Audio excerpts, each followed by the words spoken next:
Tyler, man, it is really good to have you on the podcast. Appreciate you being here. Fresh off the mountain. Here he is, ladies and gentlemen. How you doing, buddy? I'm doing well, man. Thanks. Just glad to be in one piece. That was a fun little off-road adventure we had there with a non-off-road vehicle, but glad we could walk away to tell the tale. Yeah, you're a lucky man. I think there's a lot of lucky men that go to that mountain, to be honest, and a lot of unlucky ones as well. I guess you could say there's a lot of unlucky things, but I think that's one of the draws, right? Is I'm reminded of this article I wrote about, why we drive old shit. And this is nowhere near Pikes level stuff, right? This is what I'm going to say, because I don't have the guts to do it. Because I get up on mountains like that and I start driving really slow. I don't drive faster. I can tell you about one time I didn't, but that's another story. I think that there's a humanity has a desire to push the envelope and seek danger. I feel like it's almost like almost any living thing does it. Because I imagine that like the base carnal level, birds fly at my car all the time. Right? You ever been like driving and like a bird is like flying right at you, and then, like at the last second it like was shoo shoo, and it like yeah. Why are they doing that? Squirrels do that to me too. Usually on my way into work, and they like to tempt fate with my Ford F-250. So I've definitely. Why do they do that though? Did they get an adrenaline rush? Is that what it is? Do they feel alive? I mean, I certainly get an adrenaline rush driving up the side of Pikes Peak at 125 miles an hour. I can promise you that. I'm definitely not trying to kill myself, though. It's more so along the lines of, I think, proving a lot of things. It'd be hard to kind of quantify what it is we're trying to prove up there, but I think when you can compete at that level and in that environment, it says a lot about your ability to prepare, to drive, to do a lot of things. And I think it's an interesting platform to showcase a variety of skill sets that you may or may not have. And I think if you don't have them, you find out pretty fast up there that there's room for improvement. FCP Euro is an online retailer of OE, OEM, genuine aftermarket, and performance parts for European cars. From BMW to Porsche, Volvo, and more, their catalog is a one-stop shop with over 275,000 unique products, including expert-assembled kits to make shopping simpler. Actively building out their Volkswagen, Audi, and Porsche catalogs, from current to our favorite classics, including the Mark I Scirocco free ride car, they are working to have every part you need for all of your cars. Plus, every product they sell is backed by a lifetime replacement guarantee, even wear items like wiper blades, brake pads, and oil filters. With the opening of their distribution center in Mesa, Arizona, FCP Euro is now shipping parts from both coasts, serving most of the country in 3 days or less with their free shipping option. We at Overcrest have been working with FCP Euro for years and can vouch for them. They're real people who are passionate about what they do and the cars we love, while making sure to put you, the customer, first. Check them out today at fcpeuro.com and take advantage of free shipping on any order over $49. Let's be honest though, if there was no chance and no risk that you could potentially not go home, would you still do it? Like if there was, because there's a lot of circuits with a lot of Armcos and a lot of runoff and a lot of sand and a lot of tires and a lot of, there's other places you could go if that's all it was. Yeah, first things that come to mind would be like Watkins Glen and Mosport, right? Like those are two tracks that probably require quite a bit of, cojones. But, definitely at the end of the day, you leave the track there, you're still getting caught by some sort of external barrier.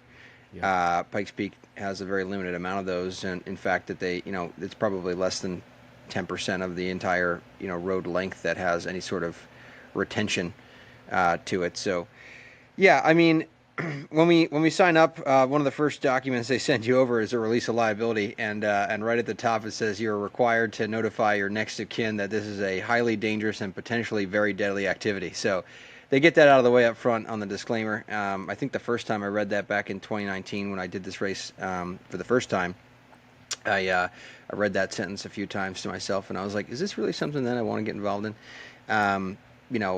Like I said, I don't particularly go out of my way to seek danger. I've been racing cars for the better part of a decade, and certainly had my fair share of, less than stellar outings, as anyone has when they push the limits. But I certainly don't go to Pikes Peak looking to drive off the side or give myself any extra reasons to leave the track surface. But I think this year was kind of a perfect blend, a little bit of a perfect storm, one, we had a very, very fast car. Two, I had a higher level of confidence than I had been there with before, because this was my third time going, and I knew the mountain pretty well. I spent quite a bit of time on my simulator at home before we got up to the mountain, and so I was kind of just immediately up to speed.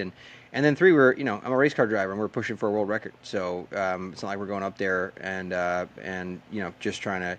This is the first year I can say that we were not there just to get to the top. We were there to chase a time and to push. And I did everything that I could that week in all the practice sessions that we had to gingerly approach that limit and not to exceed it. And of course, I mean, this is just the age-old saying, is just like that one more run, and this was one more run that we didn't need to take, and it was the very last run of practice of the whole practice week, and that was we'll the get there. fourth. I want to hear that story in depth. But Sure. What is this car? So what are you driving? What are you up there with? Yeah, so I'm a big BMW guy. I've got a BMW service and performance shop in New Jersey. I've had for the last 10 years. Actually, our 10-year anniversary was July 5th, just a few days ago, and so really proud of that. And one way we've always wanted to showcase off what it is that we're capable of as a shop, as a business, was racing these cars too. And I think a lot of our general public users of our service really appreciate seeing what it is that we are capable of doing, and it gives them a lot of confidence to bring their regular cars here. But notwithstanding, like I said, I've always been a big BMW guy. I've pretty much never raced anything but, and the M2 platform has proven to be a very, very spicy and very capable M chassis for us to race. They're compact. They're generally equipped with the same, if not similar, engine as like the M3, M4. They're pulling around a little less weight. They've got a shorter wheelbase. They're a little bit more maneuverable. And in this case, when we set out to try to decide what vehicle that we were going to purchase in order to attempt to re-break this record, which actually is currently held by Reese Millen, who is a 22-time, I think, maybe if not more, veteran of the Pikes Peak Mountain and multi-time Pikes Peak. What's the last car champion that he held? What's the record held? It's actually currently held by a BMW M8 competition. Okay. And that was done in 2022. I was actually there that year as well, and I got to meet him and spend a lot of time with him. And they had set up this whole deal with that M8, and he thought in his head, I think, that was the right tool for the job at the time. And I don't think the M2 was just coming out, so they just saw M8, big V8, all-wheel drive, had a lot of additional, let's call it functions like the M Performance traction control and all these other things that would allow it to be. Is this it right here? Yeah, that's the one. Yep, that's at Winslow BMW. So they retrofitted that with some M Performance accessories like we did as well in our car. And it was a beautiful car. I did a great job on that wrap and stuff. And obviously Reese is an absolute madman behind the wheel. So watching him drive that thing up, I couldn't help but think to myself, if I had my choice in weapon for the same thing, and I'm certainly not as good as Reese Millen, but I am good at fixing and building and driving BMWs. And if I had my choice, that wasn't it. It was definitely an M2. And so in 2018, I had done it originally with a OG M2 N55 2016 model year. And we had that thing pumped up to about 550 horsepower and had all kinds of crazy modifications and stuff to it. But I didn't know the mountain at the time, and I really didn't know what I was doing. And we, that was our first time there, so it was, kind of more shock and awe than anything. And we were, we made it to the top. We had a crazy run. It's up on YouTube somewhere.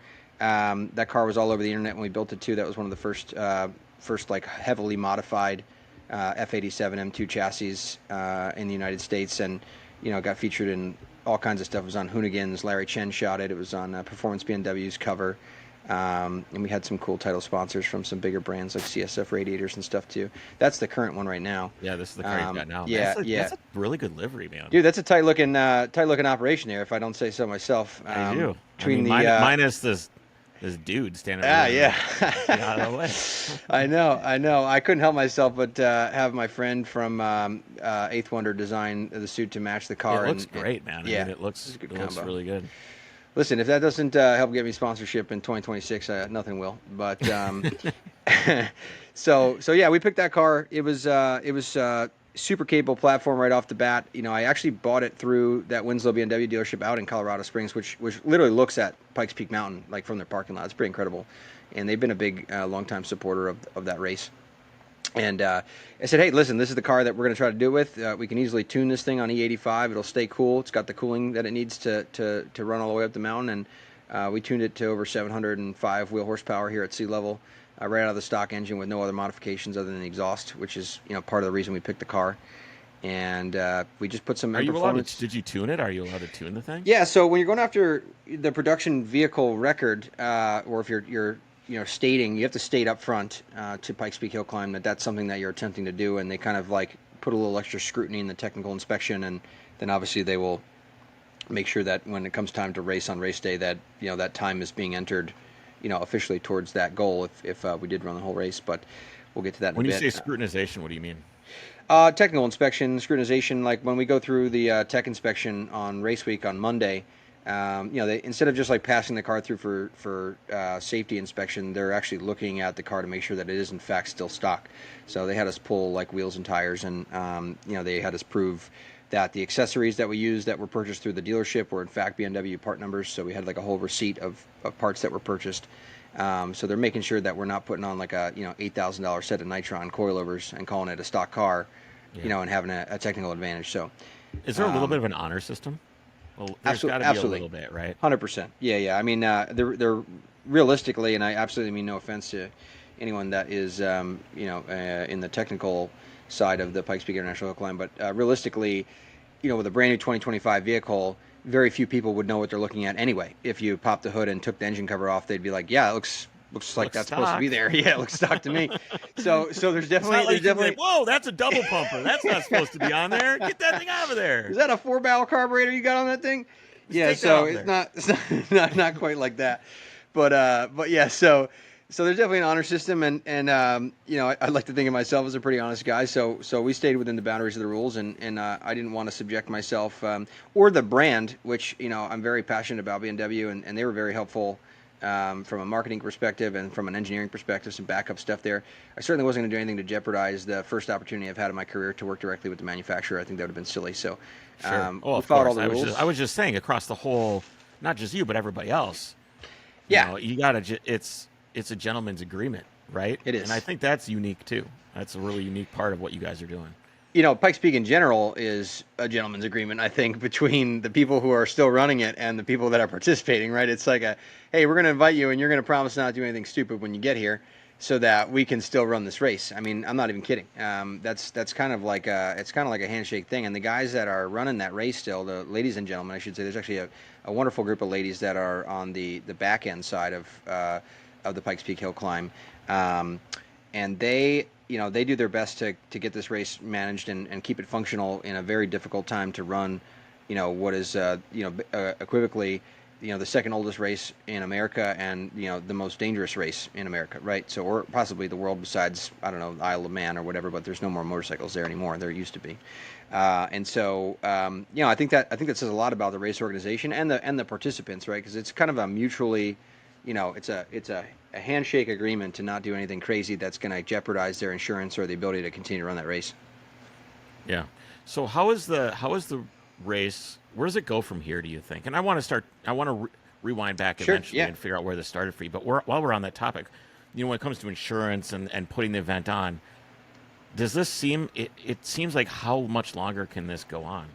With the way that society is and the way that everybody's always scared about everything, and helicopter moms and helicopter agencies and everything else that's going on. How long can this go for? This seems so far beyond the boundaries of what is socially acceptable to allow other human beings to do with their lives. Right? I mean, it just seems like, I totally agree with you. How is anybody allowed to do this? I totally agree with you, Chris. I think it's a great point. I think it's a great question. I don't think I'm probably the best person to answer it, just because I've only been there for I've been at Pikes Peak for the last 5 years running. I've participated the last 3 out of the 5 years, so I'm sure there's people that are better poised to answer the question than I am. But for the sake of the podcast, I'd say that there is for sure a finite lifespan to this race, for all the reasons that you mentioned, and I think that part of that comes down to, like I said, the kind of gentleman's agreement between the competitors and the people that are putting on the race to ensure that people are operating in a professional and safe manner. They've changed a lot of things in the last 5 years.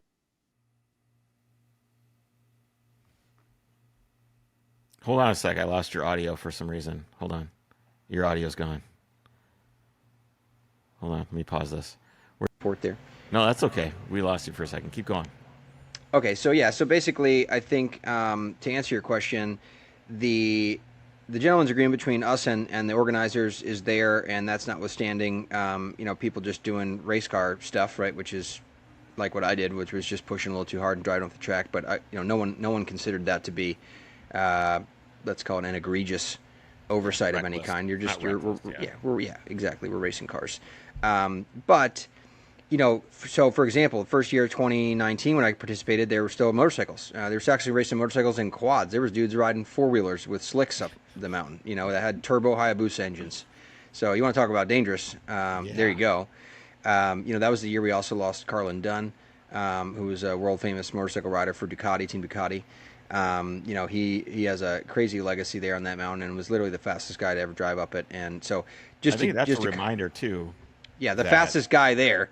Is dead because that's how dangerous the race can be. And the open wheel motorcycle part of things, obviously you have a lot less protection than racing a car. We obviously build the cage to some pretty serious specifications, but I don't know. I would like to think and hope that in no time in the future will we ever see like another injury or serious death on the mountain. But there's guys like Simon Fagioli that are driving up there in those open wheel.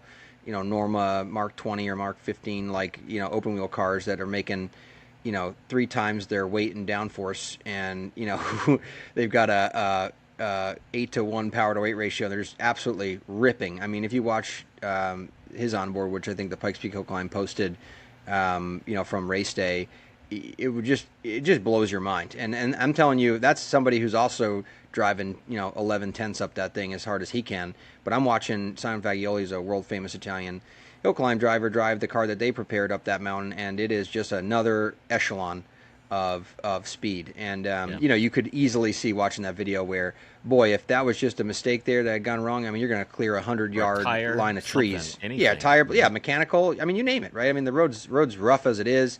There's all kinds of things going on there, but you have the spectators. So we lost the motorcycles, and then to stay on point here, we lost motorcycles. We lost the Parade of Champions, which used to be this thing where at the end of the race they brought everybody down in single file, and we used to be able to keep our helmets off and the doors open to like high five the fans as we drove by and stuff like that. And when we got new insurance, they kiboshed that because they didn't want anyone getting run over or breaking a leg or whatever. And I understand that too, but that was a bummer because the fans really enjoyed that part of it at the end. So they still let them line the sides of the road, but basically what we do is we'll like kind of accelerate down between sectors. We've got to keep all of our safety gear on still. We've got to keep all the doors closed and the windows closed on the car, and we can pretty much just wave to people as we drive by. So kind of a bummer, but there's another example of like, Big Brother stepping in and saying like, hey, we love the tradition here, and if you want to keep doing the race, you got to like cut this part out of it, right? So I think hopefully that answers your question. They're just kind of slowly tightening the reins on roading. Yeah, I wonder how long they have the Road America Vintage Weekend. I don't know if you've ever heard of it or been there. It's the I've been to Road America, yeah. Mm-hmm. Brian Redmond Challenge. Yep. I think it's like WeatherTech now. It used to be Hawk Pads or whatever. But anyway, on Friday night they have the race car concours, and all of the race cars, Can-Am, Formula One, they drive downtown, and it's like holy crap! You are standing there, and last year the kid that races for WeatherTech, it's the owner's son or whatever, stopped in the middle of the street and did a big burnout. And it was a hairline away from that entire thing being taken away because some guy went half cocked and almost ruined it for everybody. I mean, everything is on thin ice when it comes to doing anything like this because it's lawyers, It's like you kill one person or one spectator dies or someone, and it's a 9-figure settlement. For sure. This year, too, I won't mention names. You never know who's going to watch and hear this or whatever, but at the end of the shortened run that we ran this year, did a big old smoky burnout right in front of a huge group of spectators after the end, and that was specifically stated to not be performed. And I believe that he got a $5,000 fine for that burnout. So that's an expensive burnout. You that wonder, was one expensive burnout. The more rules there are to protect, it's almost like it's this momentum that happens. Is the more rules you have to protect the participants and the spectators, the more rules there are to be broken, which then causes more rules or the eradication of the sport or the spectators in general. So it's like this, almost like you're stacking these things on top of each other, almost dooming things to become harder and harder to do. Yeah, I think I think Pikes Peak is a crystal clear, perfect example of that because, to your point, I think that there are considerably more restrictions in the last 5 years since I've started participating than there were currently, or sorry, to begin with. And, I hope that we've reached some sort of, I think the word would be like homeostasis on that, where we're not, we're not quite losing anymore, and we're not quite gaining anything either. So we kind of just can kind of hang out where we're at right now. But I do think for sure, and that's probably why I'm so passionate about continuing to participate here. Is I think it's a finite lifespan of this race that's left, and there's also like the perspective of like value, right? Like value to the manufacturers, value to sponsors. It takes a special type of driver as well, and I think that the world is like kind of short on dudes who want to, and women who want to sling themselves up the side of a 14,000 foot mountain to prove what they're made of. I just don't think that's like a common denominator for people these days. There's other ways to Moxie showcase just your doesn't seem as driver's valuable as it used to, having Moxie. Yeah, it's just it's a high level of sketch. Once they paved it and speed started going triple digits up there, I mean, like there's been plenty of opportunities that I've had while I was up there to no longer be able to ever drive a race car again because I'd be in a box somewhere. But it's not something that you're thinking of consciously while you're doing it. I think that would be pretty stupid. You're trying to get to that flow state, like every time that you're out on that track surface, because any distraction or outside commentary or outside thoughts that creep through your mind while you're doing a buck 20 through the woods up there is gonna put you in danger. I've only done something like this once, and what was it? It was going up the Burr Trail switchbacks in Utah. It's out in Torrey, Utah, and it is probably a 20, I think it's like a 20-degree incline. Mm-hmm. Switchbacks up this hill, and it's probably it's got to be maybe a mile and a half long. And wow. I was out there and I want to remind everybody that's what were you driving, by the way? My 911, right there. Okay. And it's gravel. Yep. It's full gravel, rutted out, not ideal. And I want to remind everybody on the Overcrest Rally, do as I say, not as I do. Do not do this while you're on one of our events. This was Anyway, and I remember I just started driving and I clutch kicked the first corner, and for some reason this like switch went off on me, and I just hit it mostly flat out. Nice. As hard as I could. Got all the way to the top, and when I got to the top, I was just shaking. Yeah. And I didn't really think about this is dangerous, this is stupid, because it's. I mean, I wonder if I can pull up a picture of the Burr Trail switchbacks here, just so you have like an impression of what this looks like. Here we go. Let's see it. This is my only claim to doing something really dangerous and stupid. Is this? Where we got here? So this is it here. Oh my lord. Yeah, so it's pretty straight up and down. Man. Yeah, I don't know if there's. And that's gravel. This is gravel. Oh yeah. Oof. And the problem is nobody ever takes a picture just looking straight at it, so that you can see how straight it is. But it is. Yeah. It's like 20-degree, and I remember getting to the top and just like shaking and being like, I don't think I'll do anything like that ever again, because I just felt like it was kind of stupid. Yeah. That actually looks like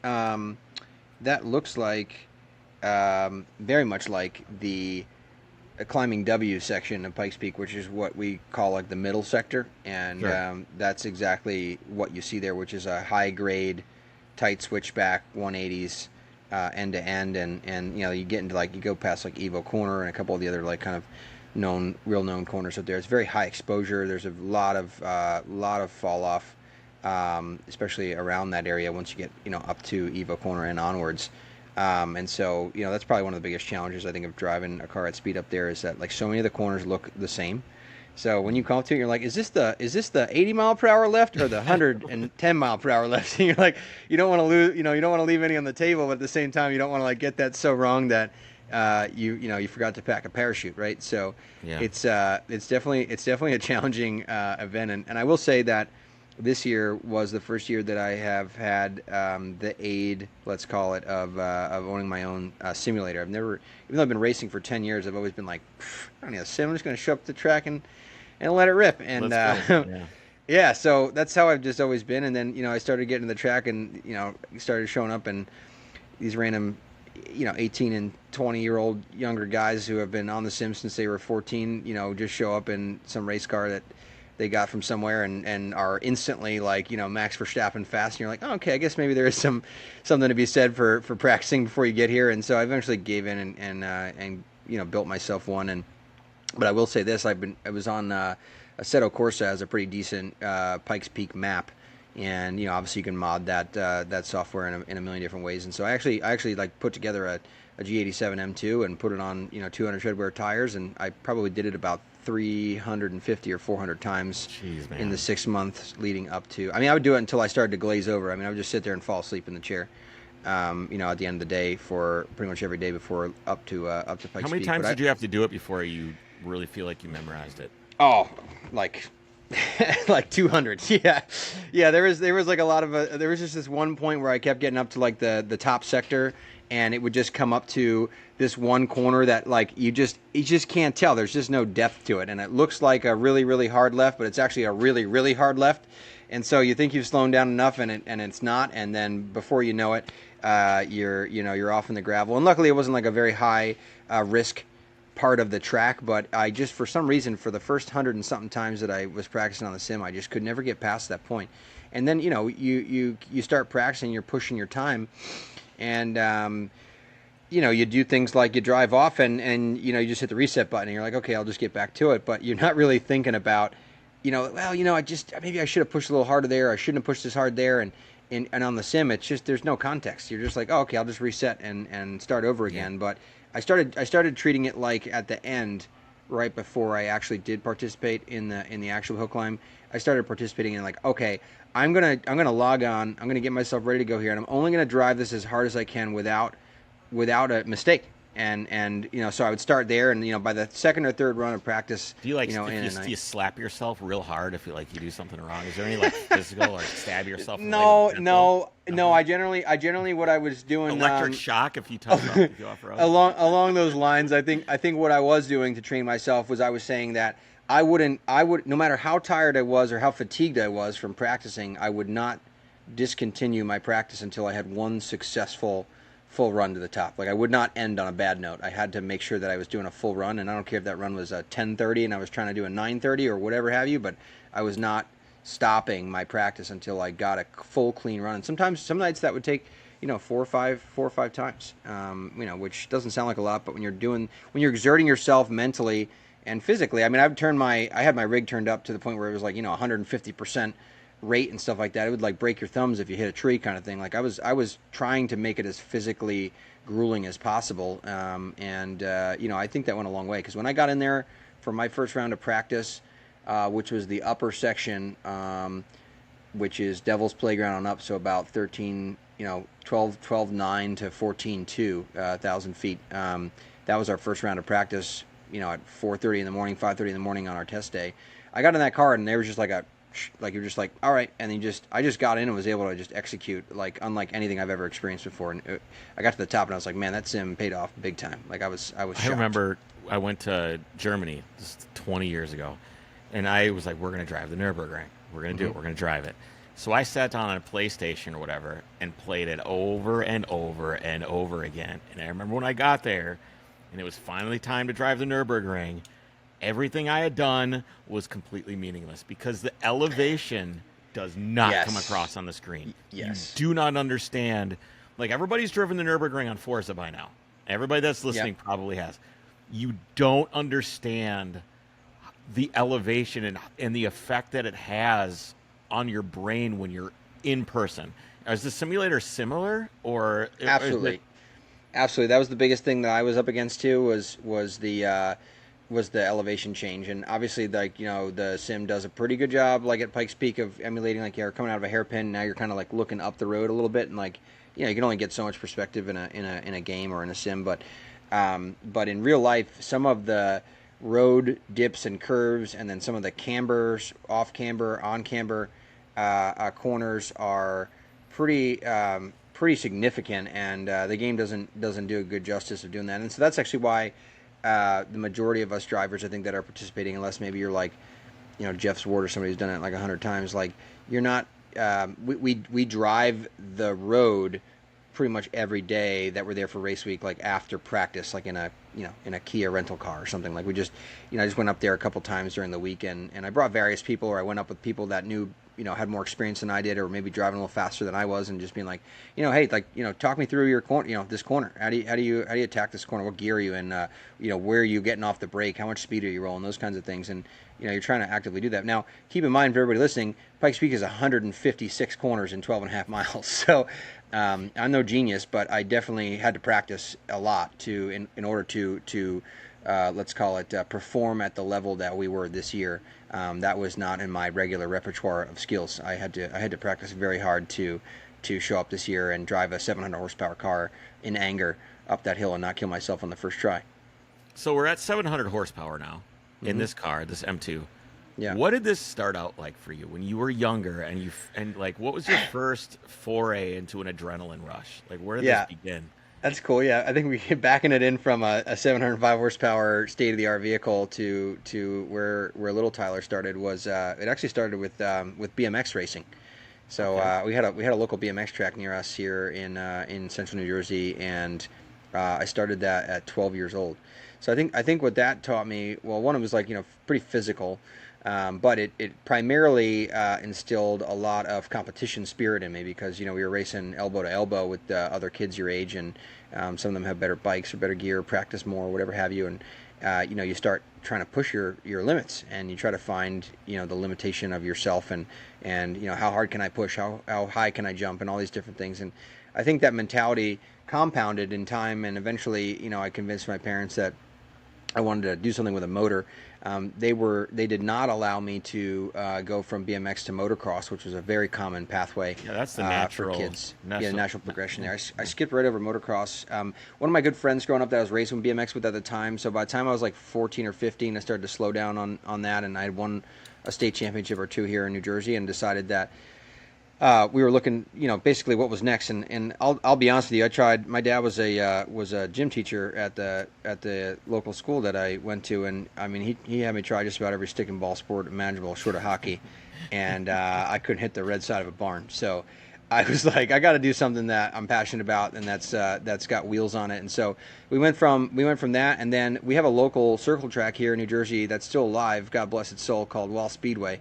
It's a third-mile, high-banked paved oval, and it is probably one of the rowdiest places that is still allowed to exist this side of the Mississippi, if you ask me.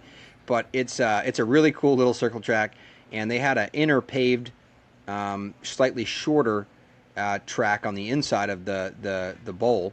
And one day, I don't know where I was or how we came to it, but they put an ad in the paper, I think, and they were like, "Hey, we're going to do a day at Wall Speedway where you can come and, try to drive a legend race car and some of the champ carts that they had there. It was geared towards young adults." Yep. And it was like $250 or something like that, which is, hey man, if you don't reasonable. court the younger generation, everything dies. So that's 100%. And they've done that for years, and they're still doing it, which is pretty cool. But I caught wind of that, and I was like, "Hey, Mom and Dad, like, check this out. We got to go try this out." So they were like, "All right, $250, whatever. We'll let you give it a shot." And so I actually have a picture somewhere at home of me in the first time I ever wore a fire suit. I was bright-eyed and bushy-tailed and couldn't believe that they were letting me do this. But I got out there on that little paved oval, and I had absolutely no idea what I was doing, or never drove a car that had a manual transmission or anything. But they let me have at it for 15 minutes, and that was probably about the best damn 15 minutes that I ever recalled. 15 minutes? Well, just That's about. Yeah, I think it was like man. two, a race is like 30 there, so it was like you got 15, 20 laps, let's call it, right? So That's the whole experience. Still, a lot of people will be like, "Oh yeah, one lap, get in there," No, it was pretty good. Got a pretty good run at it, and got to try, got to kind of push it a little bit. And they set up the cars with like a reduced throw on the throttle, and it had had some toe out, so it was set to understeer a bit, so you weren't going to push too hard or spin out or anything like that. But I only have one circle track experience, and it's in a Ford Pinto Squire wagon, so not quite as fun. Wow. Okay. Well, yeah, that's definitely less performance than a legend car. I don't know if if you're listening, if you've never seen a legend car before, check it out, because they are some of the most radical little race cars that you could buy for the money. And honestly, the operating cost is insanely low. I mean, I actually bought one again last year. Last summer I raced one because Wall was rumored to close, and I was like, man, I never got the chance to go back there as an adult, and I did. So I bought some crappy car off of Facebook Marketplace for like $6,500. Like a top of the line one's probably like 20. So just to give you some context there, and it had the older style engine in it and everything else. Yep, there one is. Yeah, and like basically, if you're anything close to 6 feet tall, you're pretty much your head is pretty much on the ceiling, and your knees are at your chest. It's a pretty tight ride. Are they all based off this Ford chassis? So they're just actually they're custom built tube frames. They have they're in this car in particular that you're showing here on the screen. It has a Yamaha FJ1250 air cooled 4 carburetors. They have now upgraded to the FZ09 3-cylinder water cooled engines. But they're all based off of like Ford and Chevy, like 30s Ford and Chevy like bodies. I don't know, kind of weird, but they teach you a lot about how to drive. And if you're ever looking to get your kid or yourself, God, they're small. Hold on, they're super small. Yeah, you got a picture with somebody standing next to it. Yeah, I got someone standing next to it right here. Hold on, let me pull this picture up. This dude just is like, he looks like he's my size. Hold on. I don't know who this guy is, but holy crap, that is a small vehicle. Are they really this small? That's I think that's Adam LZ. I think he had one. Yeah. Oh, it is. Adam LZ. Yeah. That's at his compound. Yeah. So he's a pretty tall guy, but yeah, 12,000 RPM, 1,300 pounds. And then, the wheelbase is about 4 feet long. I think it's like 56 inches or something, not even. And 49, I forget. And then it's got a Toyota AE86 limited slip, welded rear differential. Okay. With a sequential shifter, and it's got, 4-wheel disc brakes. And I'm telling you, I could send you a video, some onboard of me from this past season driving that car that I bought just for fun. And like, boy, if I wasn't almost flipping that thing over every outing, like I was not pushing hard enough. Those cars are so rowdy to drive, and just getting started at like 16 and something like that, the driving skill increase that I gained in such a short period of time and such a low amount of experience that I had because of the nature of what it took to drive those cars, I think set me up for success later in my racing career, because I don't think you would have learned the same car control with like a go-kart or racing a quad or something like that, or just even like a they had quarter midgets and stuff there. It just wasn't the same. Those cars that was a lot of car for a 16-year-old boy, and I learned trial by fire. I spun out like 100 times and crashed into stuff all left and right, and eventually just figured it out. You just learn how to drive with your foot and what counter steer is and all that, and was able to just compound those skills forward into eventually the legend thing. I got in a bad accident. My around 17, my senior year in high school, the Wall Speedway had closed for a year. They had a lease issue, and so we went out of state to try racing a different track. And I was on a restart. I was P2. It's a sequential shifter, so I had my hand on my shifter. I got bumped on the restart, and right at the top of second gear, I clicked it back down into first, and it blew the front of the crankshaft, like clean out the front of the car with the piston attached to it.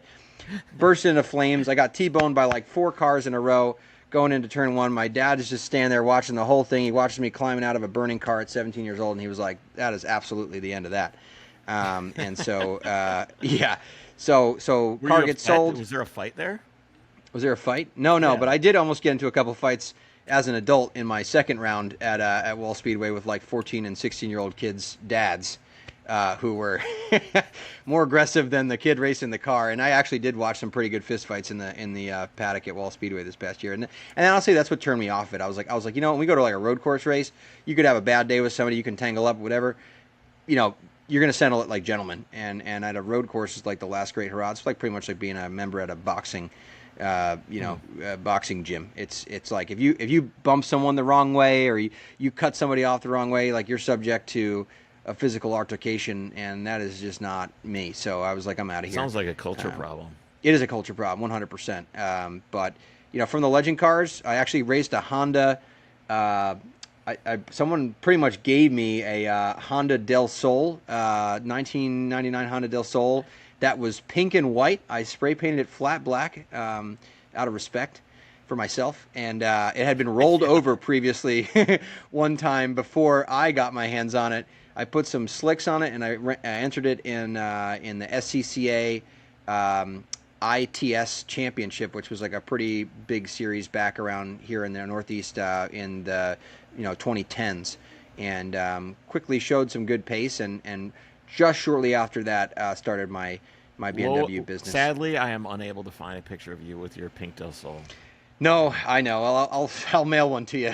There's actually a picture somewhere on one of the track day organizations I ran with of me like 3-wheeling it over the top of a hill, and there's a Corvette C5 Z06 behind me trying to catch up. It was a pretty nasty little car, while I was running that thing. But that quickly morphed into, okay, I kind of know what I'm doing here, and I got that SCCA road racing license. And as soon as I started my BMW shop, I said, well, I'm certainly not going to be winning over any BMW customers driving around a pink Del Sol. So we very quickly built a Spec E46, which is now a very popular class. But that was going back 9 years ago. And so we built a Spec E46, and we actually took it to our first race of the year was the Devil in the Dark, which was a 12-hour endurance race at New Jersey Motorsports Park that ran from noon to midnight. And is this like a M3 or like a 330? No, it's an E46 330. Yeah, so Spec E46, for those who don't know, is a spec racing series that participates in like NASA and BMW Club, and it utilizes a 2001 to 2005 E46 3 Series BMW base 330i. Very, very tight rule set, very low modification. You can build one yourself. If you want to count your labor as money, you could probably build one yourself for about $35,000. So pretty reasonable, and they're pretty quick. We're talking like a 2:09 lap time around Watkins Glen. So when you say count your labor as money, yeah, what does that mean? Are you saying, well, like hey, if my own you work on your car for free, included? you don't buy, you don't pay yourself to work on your 911, right? So yeah, so if you want to just donate your time to your own racing career, you could build that car for about 35 grand. I don't think, well, at least from our lifestyle in our world, I don't think you're doing any of this without doing some of that at some point, right? No, definitely not. And I have the luxury at this point in my career of having a business that supports my passion, and that allows me to write off a large majority of what it is that we do here. So I'm not like paying myself and then buying car parts gets to kind of get funneled through the business. So.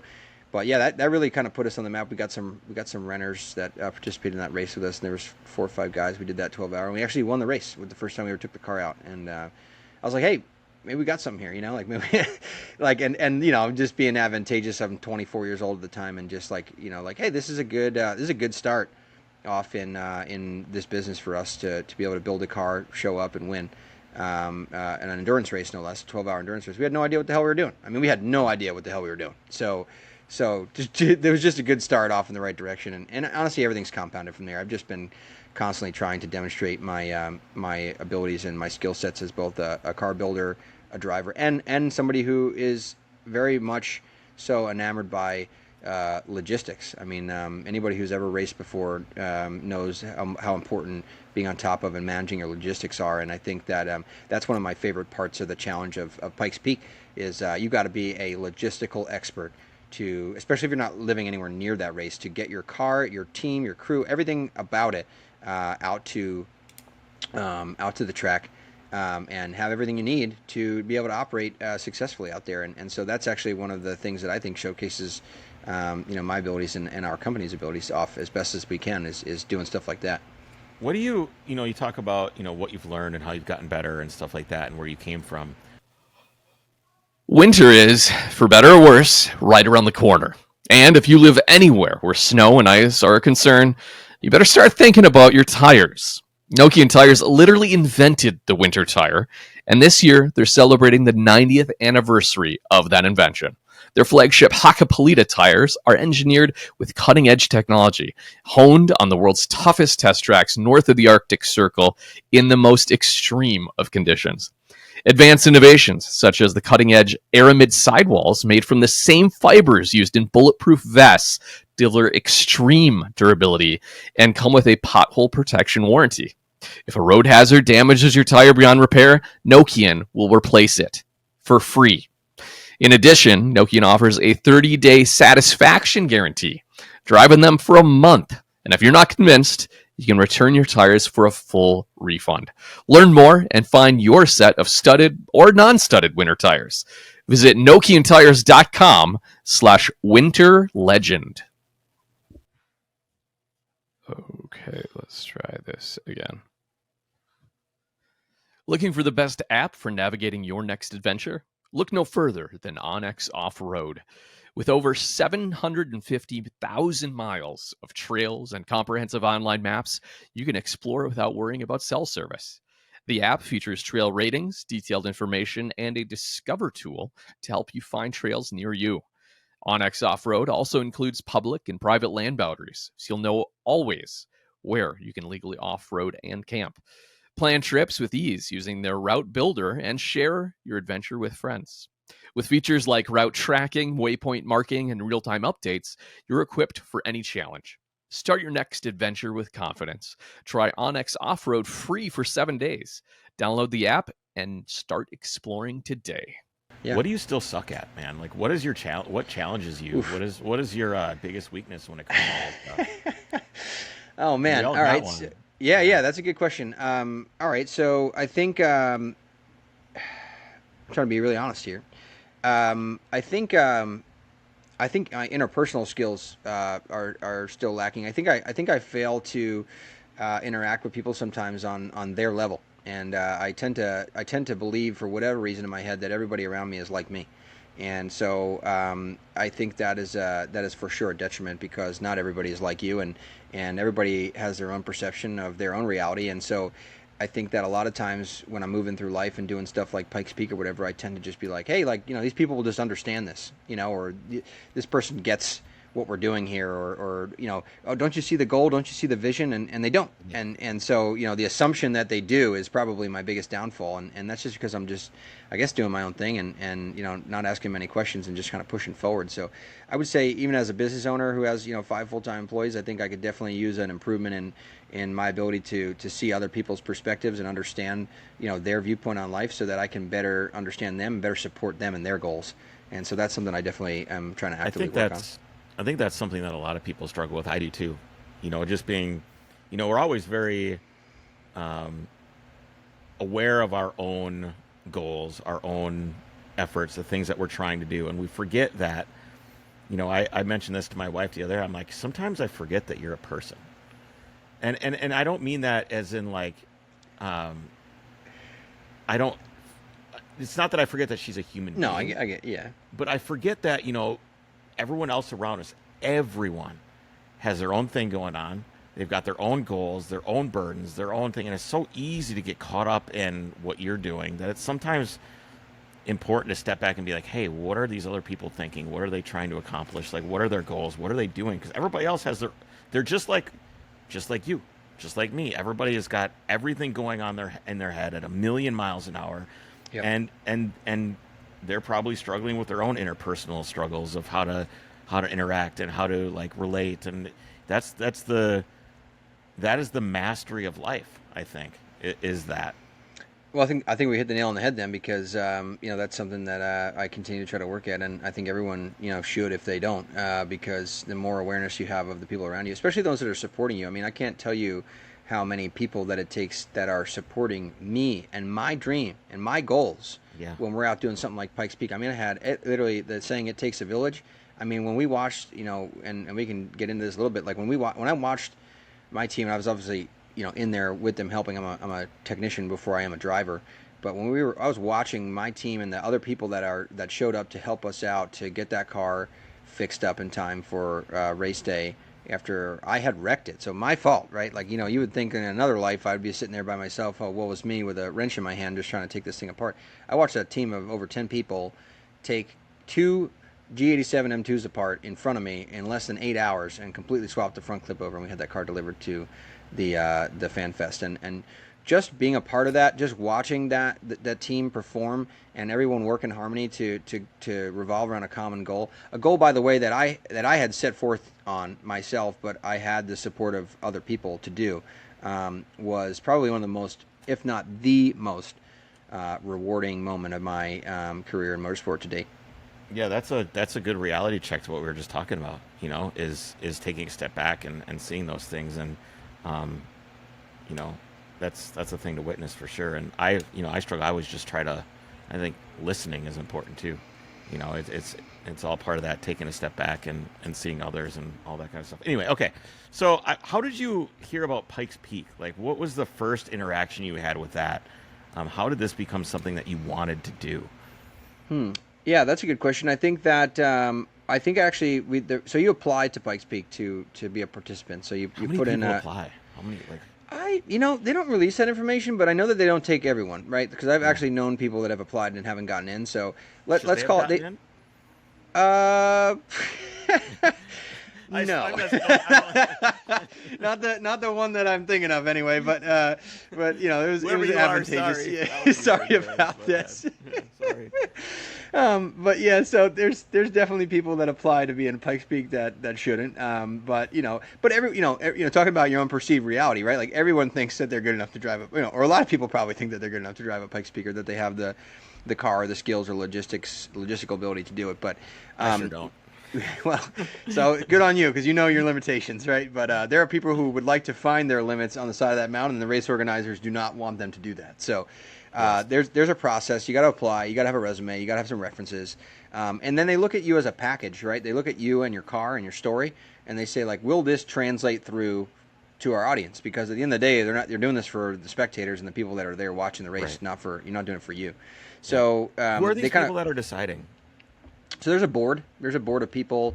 There's a Pikes Peak Hill Climb, board, and it's comprised, I think, of about 10 people. Some of them are technical. Some of them are, let's call it more like political, like more so looking for the overall result. There's people that double check your sources and do a little research on your background, things like that. So it's a pretty big organization. It's definitely what I would call, even though, like I said to you, it's managed by a wonderful group of women at this point for the most part. I call it an old boys club, because it's pretty much like you're either in the club or you're not. And once you get in, you're pretty much in, as long as you don't do anything to get yourself knocked out. And so once you get in that first time, you apply, you show up, you do well, chances are future years that you apply to come back, you pretty much got a shoe in. Let's call it that way, right? As long as you're not doing something totally ridiculous or suggesting to do something totally ridiculous. How'd you feel when you got in for the first time? I was shocked, because me and my friend Jeff Brennan, who doesn't work for me anymore, but used to, and we had built this M2, and we built it into a time attack car, and this was back when like global time attack was like just getting started, and this is before people were investing like $1 million into a GTR that has 4,000 pounds of downforce and makes like 1,200 horsepower. So we had like a 550 horsepower M2 that had like wind tunnel aero that we had actually gone to a wind tunnel to do, and had 305 slicks on all four corners, and every part of the thing was modified beyond belief. But we just said, wouldn't Pikes Peak be a cool thing? And I think the elevator pitch on Pikes Peak is that it's the last race, I think, in the world that you as a privateer or an independent can compete against real manufacturers and really pro drivers, right? So that I wasn't think always that the way. I don't want to. This is an important point, or I wouldn't interrupt. Yep. Yeah. There was a time where a lot of motorsport was this way. There was a time like SCCA, Trans Am, at least and I'm not so sure on European motorsport. I'm imagining it was probably the same way in a lot of the Targa events and stuff that they used to do over there. There was a time when you could show up with a car and a toolbox, or you could buy a car from a manufacturer, like body in white, and you could go out and you could crank away and race the car, put your toolbox in the car and go home. Yep. That is not possible anymore in 99.9% of professional motorsport. Obviously, there's amateur things you can do. There's all kinds of stuff. But in terms of professional, this shit is on television, motorsports. There's not much out there, if anything, other than Pikes Peak. Yeah, and that's 100% fair assessment, and that was my assessment of when I looked around at what it was that we were doing as a business and who I was trying to demonstrate to be myself as a driver, as a builder owner driver. We looked around and we said, well, what can we do? What can we do to increase our brand awareness? What can we do to increase, the notoriety of we're trying to make a name for myself, right? I mean, like just anyone else in this world, trying to do anything in any career path. I was just looking around and saying, like, what can we do that's impactful here? Because going out and building a car and running a 12-hour race or whatever, your local track, your local organization, sure, that says something to the people that are there with you or that may recognize and you down the line or whatever. And to yourself, yeah, it's a little bit of feather in your cap kind of thing. But I was like, I feel destined for more in this life, and I was really just pushing ahead. And I said, I definitely don't have the budget, I don't have the money. I started this business. I was 23 years old. I got fired from the dealership, sold my 135 for 13 grand. I put the 13 grand in a business checking account, and off I went, right? So nobody funded me. I didn't take out any loans. I didn't have mommy and daddy's money. I just got after it, and I think like I really was just destined to try to prove that some way, somehow. And I think Pikes Peak came up, and it was a real challenge, and it was like, hey, if we can do this, there's not a whole lot we can't do, and if we can prove that we can do this, I think it's a pretty good example as an organization. of what we're capable of. And I think as a result, that made it a worthwhile endeavor for us. Yeah. So okay. So talk to me about getting that letter. You're approved. I mean, Yes, we sent the letter in. did Pretty you long expect it? application. Did Yeah, you expect it to be approved, or you expected to I did make not. it? I did No. not. No, I This thought was we a had the long shot. car. I thought we had the car. I think that I didn't believe that my resume was good enough for them to accept me as a driver. I thought we built a really cool car. The car was all over the internet that year for Time Attack and other stuff. It was one of those things where we had a couple of sponsors like Apex Wheels and CSF radiators and stuff like that. And they were using it at different events and using it in some of their marketing. So it was one of those things where you like went on social media and you were like following anything BMW related. Chances are you probably saw the car in passing at some point. But so I thought we made a good impact with the car. And then I was just wondering at that point, I just had done some, AR and WRL and some other SCCA events and things like that. And I just didn't think necessarily I had the accolades to be invited to an event like Pikes Peak. But lo and behold, we got a acceptance packet in. I think it comes in February. You apply up to January 20th, I think, or something like that. It's like the end of the acceptance period, and then about 30 days after that closes, they'll either send you a letter and say thanks so much, but no thanks, or congratulations, welcome to the And clean you were club. sleeping fine, knowing that you probably weren't going to get it anyway. Oh, I didn't even. Yeah, I sent that application out and I was like, man, I'll be expecting to see a refund back on my credit card here in the near future. But month went by, we didn't hear anything, and see a refund on my credit card, and sure enough, there came that letter of acceptance, and I was shocked, and so was my friend, and we were thrilled, and but all of a sudden it got very real because we were like, all right, well now we're in, and we got to do this, and so well, where are we going to get the money, and where are we going to get the time, and how are we going to shut the shop down? All this flood of emotions and questions came up, and it took a good amount of time to sort through all that. But now I look back at that and I say, boy, that was like one of the biggest challenges I'd taken on at the time when that became a reality. And then I look at this year or the year in between 2022 when I participated, and at this point it's like almost like routine for me. I can navigate the process and navigate the logistics of this pretty easily. Walk me through your first run. The first Ever? run you ever had. I bet you can. Can you Ever? remember it? Yeah, well, it's very similar, like to you. It was on the lower section, thank God, which is pretty much like a road course. It's like a very fast, flowy sector. There is actually like a pretty good amount of curbing, and there's a lot of trees and stuff too. But it's very drivable. You can see where you're going. So there's not a lot of blind corners and stuff like that. And I just it's also the longest sector. The bottom sector is like a 4 minute and change. 4.5 minutes to call it 5.5 minutes, depending on how competitive you are, up on that bottom sector. And it is just like absolutely heaven on earth. I don't think I can describe it any other different. If you drive cars, or you drive race cars, or you think you can drive race cars or whatever, like if you get the chance to drive the bottom sector of practice at Pikes Peak at 6:30 a.m. when the sun's coming up over the Continental Divide, and you're just looking out over the rest of the world basically, and you're getting to drive a car up there, the sense of privilege and I don't know what other word I can use to describe, but it just feels like a real privilege, and it was just so amazing to me that first time that we did it, and I was shaking like you. I got to the top and I was literally shaking like a tree in a storm. I was like, wow, I cannot believe that I just did that and didn't die. Like that was pretty much how I felt on that first run. And granted, it was taking a lot slower, than I will at this point. I mean, I look back at the qualifying times and stuff that I set on that first run with that first M2, which was probably wildly more capable at the end of the day than what it was that we had brought this year, because it was way more modified and way more set up for actual like motorsport type stuff. Is that better? Is it better to have a car that's better than you, or is it better for you to be better than the car? Or definitely, be able to definitely do the more? latter. Yeah, definitely the latter. I think that as for a place like Pikes Peak, what cracks me up? So I got to the top of the mountain this go around. We were up at the top, and you park in a line when you're done up there, and they wait to let you go back down. You go back down as a group to reset your practice session. So I think it was like the fourth or fifth run on the upper section of practice during race week, and I'm parked behind just some absolutely incredible hardware. I mean, I don't even know where to start to tell you like what kind of cars that we were up there racing against, but like 911 GT3s, all kinds of Aston Martin GT3 cars, GT4 cars, custom built, you name it, right? And I'm sitting up there, and I'm sitting in this M2, and I got the heat on. And like it's got air conditioning and heat, and we left a speaker in the dash so we could listen to music. And I'm like hooked up to my phone, like sitting there listening to my music.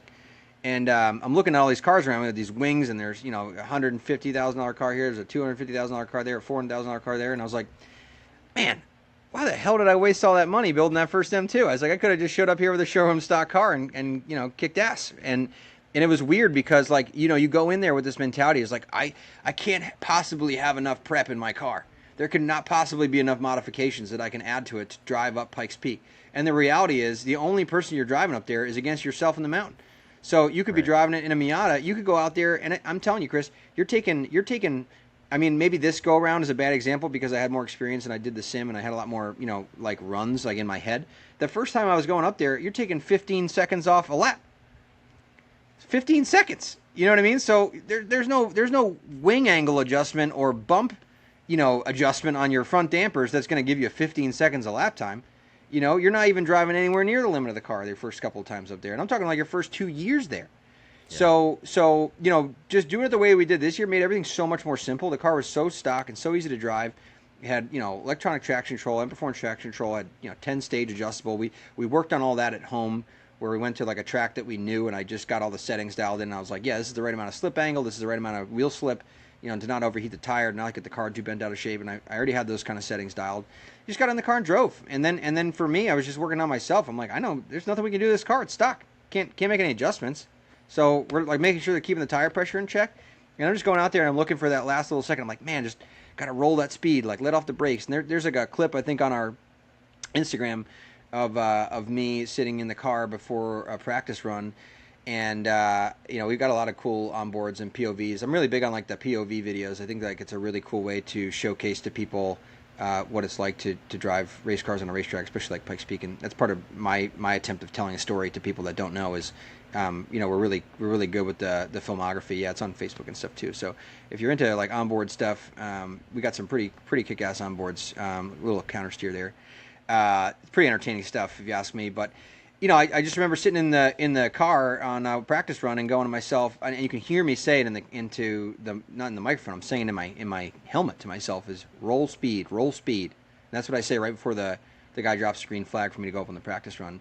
And that is me just telling myself, the less you use the brake and the more that you use the gas, the faster you're going to go.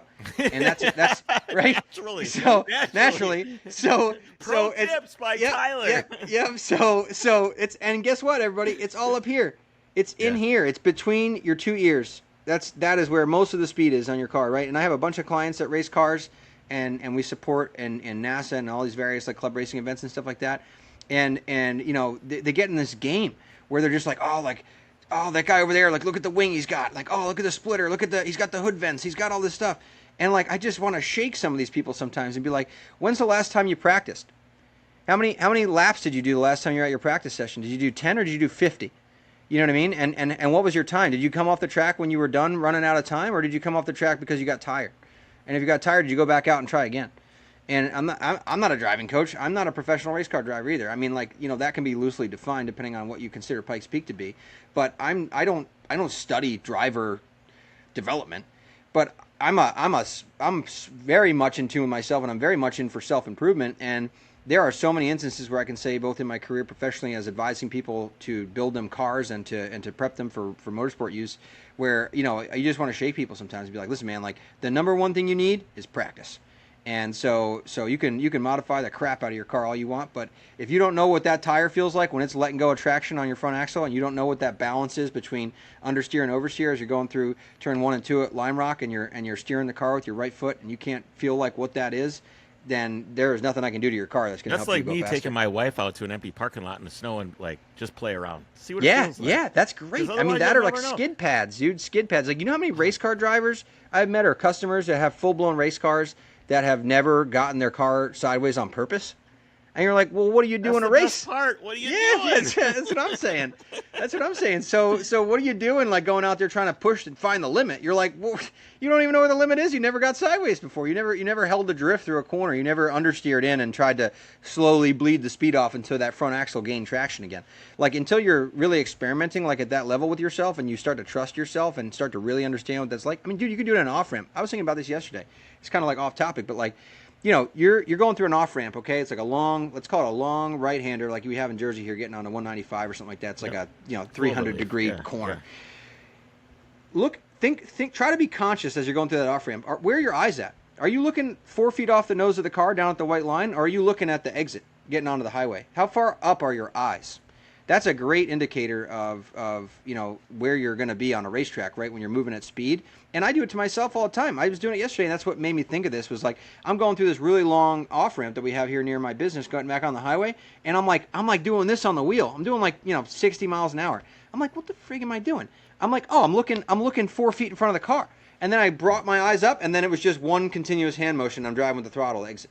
Yeah. And there's a perfect example. You could do this anywhere. Anyone can do this with any car. That's very limited driving education that I do have from doing some journalist stuff and being out on track is look where you want to go, not where you're going. That was always something that I was like, oh, so you want to be looking where you want the car to go, not where it's actually going. And that's always stuck with me. That's been something it's super important. It's super important. A pillar is always in the way. But it's also, it is. But it's also one of those things too where you could be like, you could realistically be doing this stuff every day. You could do it. You could do it on your way to work every day. You don't apex every cloverleaf, dude. Every roundabout. I'm always like all the way over here, and then I'm cutting on the inside. I'm on the outside. I got something I gotta publicly admit here. I'm a pretty distracted driver. I should have like a halo in my car when I get in where they just disable my cell phone. I don't get a lot of time in between to catch up on calls and texts and things like that. If I'm going, I'm actually in the shop here in my business. I don't actually, I've got a great manager that runs the front end of my office, and I'm actually I'm a tech still. So right before this call, I was working on a BMW M240IR race car, doing a Valtronic servo motor replacement. I'm in it all day, every day. And so, sometimes I get home and I'm or driving home, or if I got a 35-minute commute home, which is reasonable, but enough to catch up on calls and stuff like that. And so I'm a pretty distracted driver. I'm ABA, man. Always be apexing. I'm going around. I'm on the double yellow, and then I'm on the outside, and I'm trying to find my way through these roundabouts and stuff. It's just kind of fun. Okay, so I want to talk about your last run. Tell me about tell me about how your weekend went this year. Are you talking about the race day run, or are you talking about the run where I exited the track surface? Let's go through the whole weekend. Okay. Let's go through the whole weekend. Tell me about your weekend, how it went, how did it go for you? Yeah. Was it what you wanted it to be? And then we can go into that. Sure. Run. I'm gonna. I gotta pause here for 1 second. I gotta plug my laptop in. I didn't bring the charger. I'm sorry. Oh yeah, no problem. I'll pause. Cool. I just want to plug it in before we lose. Yeah, no problem. I'll run an ad right here. It'll be perfect. Perfect. All right, give me 1 second. Talk about FCP. Yeah, we can. Go ahead. That's great. I'll be right back. All right. That was pretty quick. Yeah. All right, we're back. All right, talk to me about your weekend. Maybe we thought start with what you were thinking about going in, how it actually went, and then we can talk about that last run. Yeah, certainly. So I mean, listen, it's Pikes Peak race week, by the way. It's a long week. I mean, sure. you get there on Monday or Sunday night. You get there on Monday, you do tech and registration. They check your car out, you get registered, all that stuff. Tuesday, Wednesday, Thursday, official sanctioned practice in no particular order. So they break the course up into 3 sectors, and you just get what you get. So I think we did upper, lower, which is qualifying. So when you're at the lower section on race week, they also use that as your qualifying time. And then on the last day, I had the middle. And then Friday is an optional practice. You don't have to do it, but you're able to. And they also randomly pick which sector that is. So I end up going back up to the upper section again. And I was actually starting to feel pretty comfortable with that. Is it a random practice per person, or just everybody does the same section? Or is everybody in your class does the same section? Gotcha. Okay. Yep. So we end up going through race week, and I got to be honest with you, we did the upper section practice on the first day when we were there for race week, and we were at the top of the charts in the time attack 1 category for say if we were getting 4 or 5 runs in practice each day, we were basically P1 in this stock car against GT3 cars for 3 out of the 4 runs every morning. And I'm not gonna lie to you when I said that took a second to sink in, and I was like, all right, I think we got something here. This is a very fast car. I certainly feel like I've got myself, pretty well practiced and together, and so it very quickly helped give me some confidence up there to know that, okay, this is not a super lofty goal. Because I just want to take a step back and remind everyone who's listening, we went out here with a specific goal, and that was to come home with the production vehicle world record, which currently stood at a 10:12. So I thought that was a very achievable time. I think a 10-minute time was our goal. So we're shooting for about 10 flat. And, we just didn't really know how realistic that was, because you're setting this goal that's up here and you're like, well, I built this car and I did this thing and I'm here now. And I'm like, well, where are we going to stack up? And I think within the first day or two, we found out very quickly, this just looks like it's going to work pretty well. Like we brought a bad fast car. I'm feeling super sporty up there, after all my, several hundred practice runs on the sim, and we're at the top of the charts. So looking good. And so, that continued for 3 days, and then Thursday night. So we end the middle sector of practice, which we did actually, I think, come away with. That was the one sector, I believe, that we were the fastest of the day, out of our group, which is like, what other cars are in your group? Cars. And we got like Rob Holland in a 2023 911 GT3 Cup car. We've got Catherine Mead in a GT2 twin turbo, $500,000 whatever that car is. I'm not a big Porsche guy, sorry. So I'm a BMW guy through and through. Some $450,000 700 horsepower twin turbo Porsche. We've got we had these awesome dudes that came across the pond. They actually shipped their car on a boat. It was a Subaru WRX rally car, right-hand drive, that was making 650 brake horsepower. It was incredibly fast. I mean, the thing was like so awesome to watch it leave the line. You were like watching the body twist like this over the wheels, like some serious hardware. Okay, you can look up the entry list and see what was on the Time Attack 1 list, but some no joke cars. We also competed up there with some of the open vehicle division. They kind of mix groups on practice, and we had some like electric cars. Like Hyundai had like some sort of sporty electric vehicle, and we had some other hybrid stuff. It was an interesting mix of vehicles. So, we're just up there. Oh, I saw GT4 category. So also they run a GT4 category up on Pikes Peak now, which is literally exactly the cars that they're racing in Pro World Challenge and IMSA. So they just have a separate subheading class for that. So we had the GT4 cars up there. So, we're going faster than GT4 cars, some of the GT3 cars. Rob Holland would eventually, I'm sure he'll watch this because he's a big FCP guy and hella. But I think I was giving him a hard time. I think he came around on me at the end of the race week, but I think he was a little annoyed at first that we were up there with that stock car, and he's got a GT3, and we were giving him some help, honestly. So we get through race week, Monday, Tuesday, Wednesday, Thursday. Thursday night, team starts to get faded, and I mean I'm talking faded, right? Because we're waking up at 2:00 in the morning every day. We're going to bed at 5:30, 6 o'clock. It's a weird schedule, maybe later depending on what we were doing out there and how long of a day we were having and whatnot. And I'm starting to feel a little bit behind. So when we got to practice on Thursday, which is the last practice in the middle sector, I was struggling. I was like breathing some oxygen. I think I had like 2 Red Bulls. I'm not really a big caffeine guy, so that was a warning sign there. But we end up pushing through. Everything feels good. And then we get to the end of the day, and I'm like, guys, I don't think we have to go to practice tomorrow. It's optional. I've got a bunch of runs that we had up on the top. I feel like we're pretty close. Enter Reese Millen, who is the current record holder, and who decided to pick up the phone and call me after practice on Thursday and was like, hey, mate, how's it going? Like his New Zealand accent. I'm like, pretty good. He's like, yeah, I'd say. He's like, you're looking pretty good on the record. He's like, couple seconds off the top, though. And I was like, oh, am I? And he's like, yeah, like, here's this video I made for you to show you how slow you are compared to me. And I was like, oh, got it. So I was like, game on then, brother. I guess I'll go to practice tomorrow. So that was actually is he messing with you, or is he trying to help you? What do you think? No, he was trying to help me, dude. Yeah, he was unbelievable. Okay. Yeah. I mean, if you don't know who Reese Millen is, look him up. But he's a very well known race car driver and stunt driver extraordinaire. He's done. I know the name. I mean, dude, he was the stunt driver on like most of the Fast and Furiouses. Gone in 60 seconds. Like the guy's like unbelievable driving record. Big off road dude. He called me from Baja, so he won Baja. Okay, he won the Baja 500 in the Pro 4 class, and then called me the next morning, and was like, "How's my record looking?" I'm serious. This guy's a serious competitor. Yeah. I was blown away. And but I won't lie to you when I say that kind of got in my head a little bit, especially when we're kind of reviewing this footage, almost frame by frame. And he's like, oh, here you got to roll a little more speed. He's like, you're leaving some time here. You should probably be in 4th instead of 3rd here, this kind of thing. So that's I'm processing all this about, information. Man. Yeah, it's that's a lot to start thinking about. So much. And, then you start to put some external pressure on yourself too. And you're like, oh man, am I actually behind on the time? I'm pushing as hard as I think I can. And then you got Reese Millen giving you a call and going through this video, walking you through, trying to coach you. And I'm like, oh my God, he's right. I am 2-3 seconds off the record pace. I'm like, I'm gonna embarrass myself up here if I don't make this happen. So practice comes around on Friday, and I'm like, guys, we're going because I got some time to find, and we're gonna go find it. So we get up there and we run runs 1, 2, and 3, and we're P1 in practice. For those first 3 sessions, and I got on the third session. I'm sorry, we were a half a second off Reese's record pace, and all week we had been kind of like doing that. We were just like nudging up against the bottom of it. I was like, we'll save the last half a second for race day.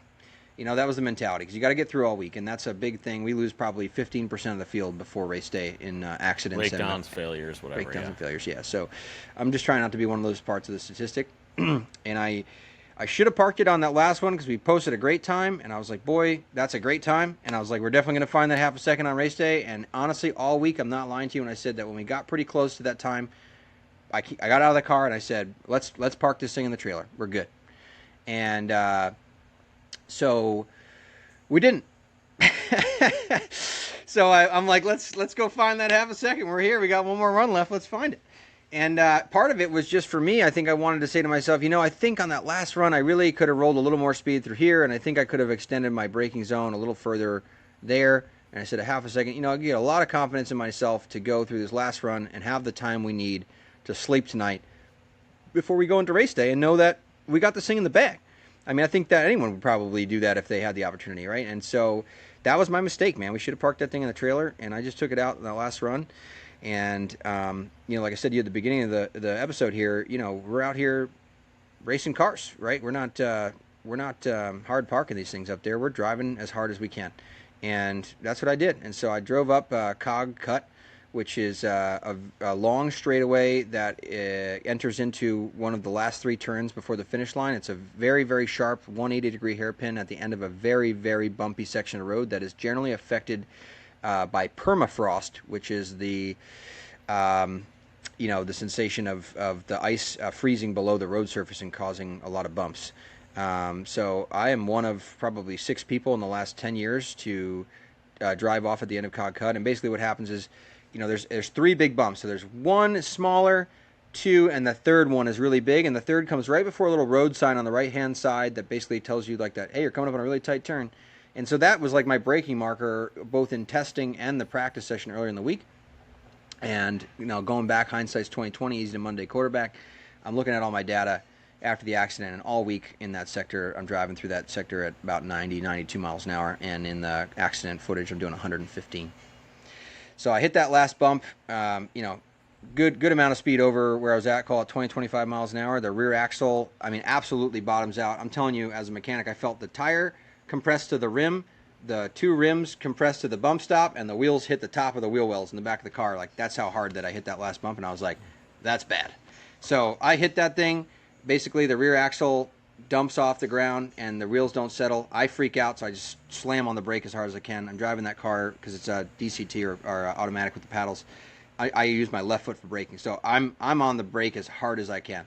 And the ABS was like, to do what? What do you want me to do? What do you want me to do? I've only got 2 wheels, dude. Yeah, I've got 2 wheels on the ground. This is not ideal. So I'm telling you, if we could make like a funny meme about this, it was like when I hit that last bump and I felt the rear end come off the ground. It was like if we could pause the frame and say, and it was at that point that he knew he had effed up. That would be the meme, right? Because it's like as soon as I felt those rear wheels tuck into the body of the car that hard, I was like, there's no way I'm stopping. And so basically, I just kind of tried to we're talking a few seconds here, if that. I'm picking my poison, right? Is it straight into Larry Chen and his buddy who's standing on top of a concrete barrier filming this whole thing? Literally made the whole episode of this famous, got over 1.5 million views now, the video. Is it hitting Larry Chen and knocking him and his buddy off this concrete barrier? Is it shooting dead center between that and the rock wall that basically exists to the left? And I didn't want to have any steering angle in the car although I was trying to make the turn all the way in, obviously just staying committed.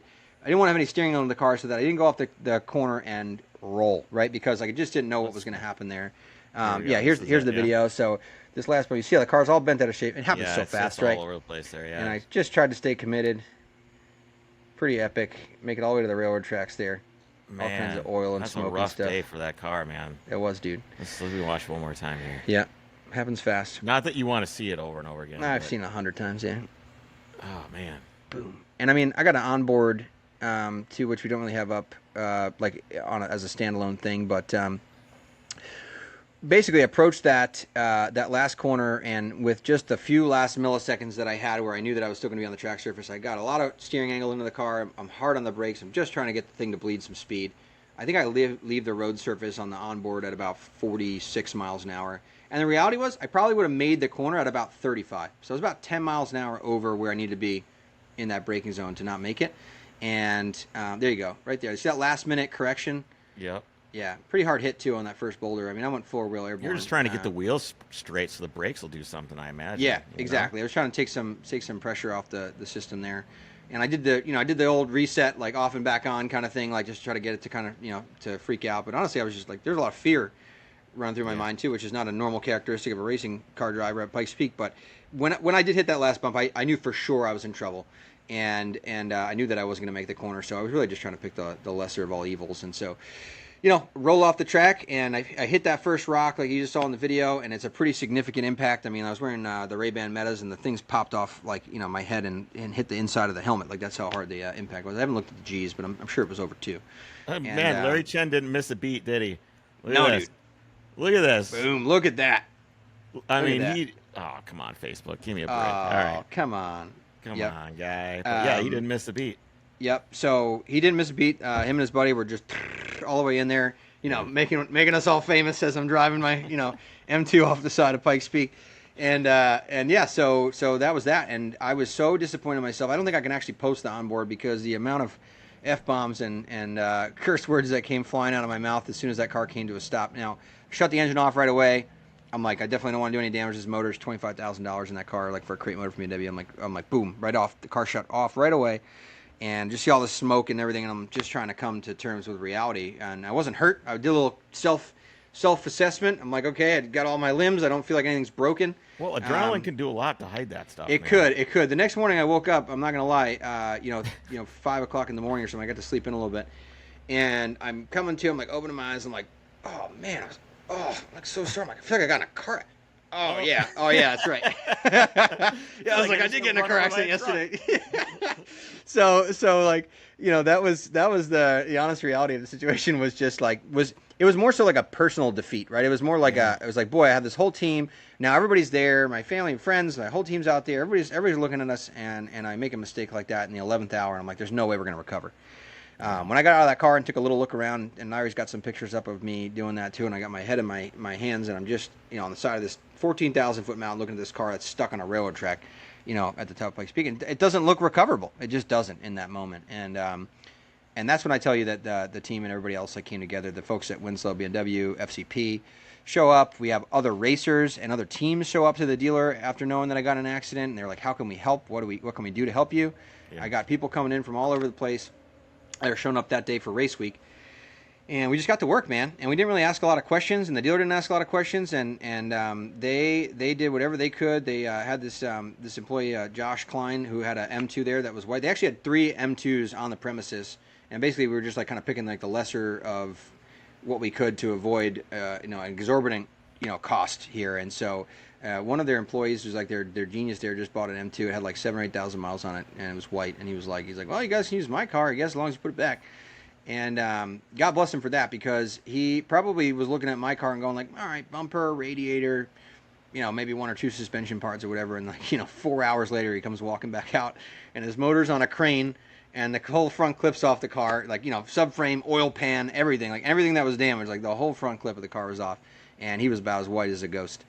Yeah. And he was like, oop, I think I signed myself up for a little more than I bargained for here. Yeah, so, we ended up making it right, and we're actually still waiting on some parts that were backordered. I feel bad, but I paid his car payment for a month because he was going to be out of that for a couple weeks. FCP picked up the bill on the tab of the parts, and so did Winslow BMW. They really helped me out. That would have been pretty. I'm a small private racing team. Like I don't want anybody getting the wrong idea here. I got a auto repair shop. We got a couple employees. This is the biggest thing I've ever done. I invested a lot of my own money. I invested a lot of my own time into this, and driving a brand new car off the side of a mountain is not cheap. So let me spare you the mystery of that. The mystery of that. Yes, a very expensive endeavor made even more expensive. It sucks. Yeah, it sucks. Yeah. As my friend said to me yesterday, we were talking about we're spending telephone numbers out here. Yeah. So we spent we spent a telephone number to be there, and then we spent a half a telephone number in damage. And hopefully it's not a 1-900 number, because then that's getting way up there. No, it's not millions of dollars. It's like 100,000 and change. But I know. it was pretty catastrophic. And I thought, boy, just like that other meme, there's no way I'm going to financially recover from this. Was the theme of the day. After that, right? So luckily everyone comes together in an amazing I think fashion. it's a good reminder, though, of the human element of what you're doing. 100%. I'm really glad you're okay. I'm not happy that you crashed, but I think it's okay, though, man.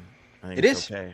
It is. And you know what? You know what the best part of it was for me personally was the humility of being up there with some of the best names in the business and crashing, right? And like the practice comes to a stop. Like you're coming down an ambulance. There's EV. Like you're not secretly crashing at Pikes Peak, right? Like it's a thing. Like they stop everything. They gotta push it behind the crane. trees. Yeah, like it is not like that at all, right? It's like the entire mountain comes to a screeching halt. Like you're that guy walking down from the ambulance right after they check you out, like with your helmet in your hand. You're like, hey, where's your car, buddy? You know, like right? It's not there. Like I left it up on the side of the mountain. So at least you didn't spill any oil on the track, right? That's right. even I don't think so. We won't go there. So I'm like, there's the humility of walking down through the paddock after that occurs, and then the second part of it was, and this is more of the life lesson I think that I took away from the whole thing, was getting back in the car the next day for the race. Right, so you just drive the car off the side of the mountain. You have all this pressure on you. You make this mistake. You feel like an idiot. Right, you feel like you let everybody down. Everybody then steps up, works their absolute ever-living ass off to get the car back up and ready to go for FanFest and for the race day. And then I just got to get back in there and pretend like that never happened. And I'll tell you what, dude, I am not the kind of person. I think you can probably imagine someone who takes on endeavors like this is not. I'm not easy on myself by any stretch of the imagination. I'm sure a lot of people can relate to that. Any high-performing individual is going to be hard on themselves. But I had to change that mentality that day, and I had to forgive myself instantly and say that, you know what, if there was someone else in the car, they could have done it too. We're up here racing the hardest track in the country with a 700 horsepower car that no one's ever tried to do this with before. How do you hold blame over yourself, for too long like that, especially when it was an honest mistake? It wasn't like I was doing 120 through a 180 hairpin. Like I went 10 miles an hour faster than I had all week, and pushed a little hard, and I missed my brake zone by feet. So I just how had do you to think not you can beat apply myself that up. to regular life? I mean, that's a mentality that can be leveraged in other places than this when people make mistakes, right? Yeah, you make a mistake. I can be really hard on myself, man. I mean, I can carry that burden for days, weeks. Yeah, and I share that sentiment through and through with you. I have had a lot of instances in my life where I have absolutely done that and held that over my head. And I'm here to say that I'm not like the kind of person where I don't want to hold a grudge with myself, but I definitely am the kind of person where I will not forgive myself until I feel like I have made up for it. But in this instance, on this day and on this event, I was like, the only way we're going to continue to succeed here is if I give myself this mistake. And that's the only way for you to my make shoulder. up for it. Like if that's what you need to do to cover that debt to yourself. That's a good way to put right? it. That's a great way to put it, dude. Yeah, you put yourself in debt to yourself, right? And so I think that you're right. But I'm telling you right now, as a person, I know we've never met before this, and nobody listening to this knows me, yet or whatever. But like that's a heavy burden to carry. And if you're somebody that pushes hard through life, like I like to think that I do, you can get yourself in a hole pretty quick with that mentality if you're not careful. And I think for me, I actually get a little chill up my spine just talking about it again. Like I really had to make a conscious change in that moment for myself and say, like, dude, if you're gonna beat yourself up about this right now, just don't even fix the car. Put it back in the trailer, drive your ass back to New Jersey. Were you scared? Was there fear getting back in that car? You know what? I had a good opportunity. There's a track, Pikes Peak International Raceway. That's not too far from the Pikes Peak track. And on Saturday morning, we had a little car show meet and greet at BMW, the dealership. We had a couple things to finish, like alignment of the car, and we were like missing a control arm that we couldn't get like overnight or whatever. And so we fixed that, and then we took an old set of tires and we went to Pikes Peak International Raceway early afternoon, and I just roasted, and I mean freaking popped the tires off the back of that car. Just driving at 11 tenths like a madman, and just restored some confidence in my control of that car, and just had a little fun, and I think that really cleared my head pretty good. So there was some then. I mean, there was some that you needed to. Absolutely. If you put me cold turkey back in that thing on race day, and the saving grace of it was, even though it was extremely disappointing that we could not do the full run, and I was not eligible to run for the record because they shortened the course due to high winds, which was a crushing blow in itself, especially for the team who had worked so hard to make it happen. That was really hard to work through too, but I mean, that is completely out of your control, right? It's out of everyone's control, and we're there racing the mountain, and that's a perfect reminder of that were bummed about that. Huge bummer. I mean, the spectators, listen, we're talking about the sustainability of the race. You got 100-mile-per-hour winds. They're getting rocks thrown through safety truck windows. I think they broke like 4 or 5 windows at the observation thing up at the top there that they have, like glass windows. They knocked over several, like porta potties were flying across the roads. Like, it was actually bad. Like, the signs were bent in the parking lot for the parking. Like, it was serious wind. And so I think the race organizers made the right call, despite how difficult that it was, because we're all standing down there on race day. There's not a cloud in the freaking sky. There's helicopters up there. We're like, what do you mean? There's 100-mile-per-hour winds. There's 2 helicopters above us. Like, why are they not blown away? So, but it was, it's a 14,000-foot mountain. There was 100-mile-per-hour winds at the top. That is literally like hurricane force winds. And they decided to shorten the race. So we're not eligible to run for the record. And so immediately what that happened was when we got past the shock and awe of not being able to run that full event, I got back in that car. I got in that car for my race day run, and luckily for me, I think that there was nothing to prove. The simple fact that we were there to take the green flag, the pressure was off. I just got in that car and I drove like I was driving practice. And that being said, we went 4 or 5 seconds, I think, faster than we needed to be on pace for the record. So we got to sleep on that at the end of the day. We were at or above record pace on that bottom sector. So that was a little feather in the cap we got to take home for our race day effort. But now it's a super pleasure delay, man. You gotta wait till you gotta cross your legs. Well, what do we do? What do we do? And I'm happy to talk through this with you right now, like as we kind of come to the conclusion on this. But like here's my options. We can go back again in 2026. We could possibly face a competitor that could have a faster car. Wink, wink. Chevy ZR1 or ZR1 is rumored to be returning in 2026 with J.R. Hildebrand behind the wheel. I could be wrong. They could show up. Anyone could show up, right? So we could immediately face nothing other than another competitor that could just be outright faster pace than us, and then we're just blowing another $50,000 in logistics to do nothing. Okay, we could call it a day with this program and do something completely different next year to keep everything fresh. Or what I've historically done, which I'm reluctant to do this year with all the momentum that we've now generated, is take the year off. So yeah, you can't. Yeah, I know. And I think we that's proved out the window. I know, but like whatever. So no naps. So those are my options. So I don't really know what to take, and I honestly I don't think I've got enough space from the backside of the event to make an educated decision on what to do next. And I haven't talked with all the sponsors, and I haven't talked with people like FCPs and the Turn 14s and the people that really did support us and get us up there on a financial level to say, what do you guys want to do? Do you want to see this attempt made again? Do you want us to? We can modify the car further. We could just run the time attack division, not go after a record run, and just if I put some real wheels on that car, and I'm talking about the factory wheels. I'm talking about 305 squared Hoosiers on some 19 by 11s. And some Nitron or some Moton, three-way dampers. Dude, you gotta know. Don't you want to know? You gotta know. Of course I do. Dude, but you gotta know. But wouldn't it be disappointing to show up and somebody shows up with some fancy new hot rod that they have developed here in the last couple of years and yes and no. Get absolutely smoked yes, by it? Because gosh dang, I wish this was last year. But also no, because you're racing against your class, but it's also you, and you still. I don't know, man. You still got that debt. I do. I think there's probably not a lot of realities where we don't go back in the same capacity. The only other option I think that I've had that has been presented to me is, we worked with BMW North America a little bit on a marketing level. They have really elevated my presence within their own realm and allowed us to demonstrate that as a customer. Right, I'm a customer. Then I bought this car as a customer of the brand. And somebody who's committed a lot of their professional working career to nothing but the brand. They've really, I think, done a really nice job of showcasing this project. And so I feel a little bit indebted to them, but they've also, there's also some opportunities to participate on their behalf in the GT4 class, and to run like an M4 GT4 Evo or something, something super, super badass. I can't do both. I did ask Pikes Peak on my way out of the office when I dropped off my auction bottles. I said, hey, can I run something by you guys real fast? And they're like, sure, try us. I was like, so if I wanted to bring 2 cars, could I take a helicopter back down in between the runs? And they were like, no.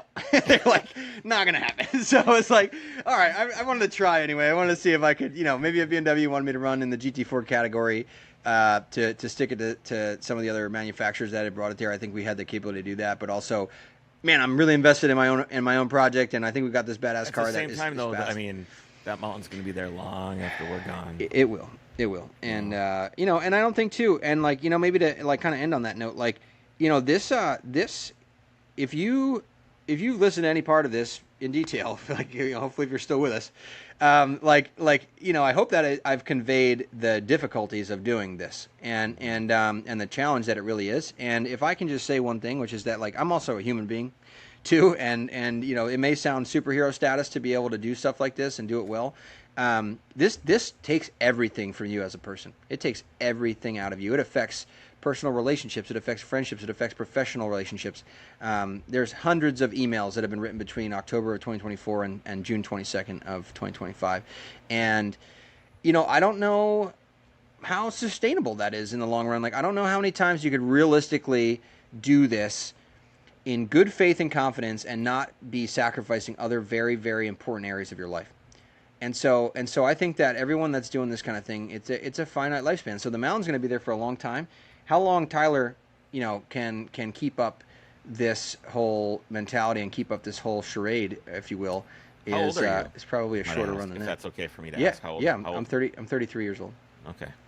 Yeah, it's so, like you start like I'm 44. Yeah.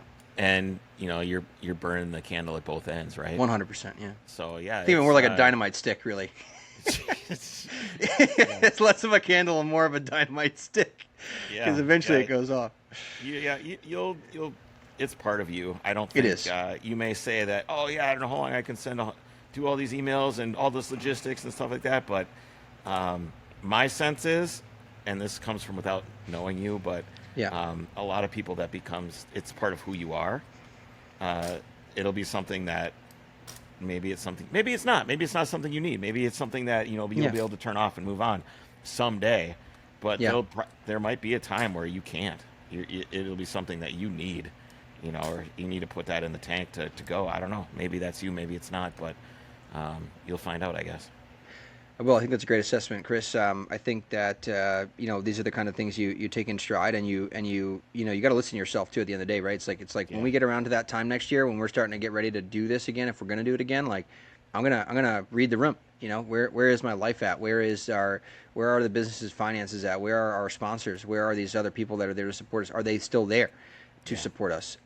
Those are all assessments that have to be made in real time, and those truly do affect our ability to continue to compete. Tyler, thanks for hanging out, dude.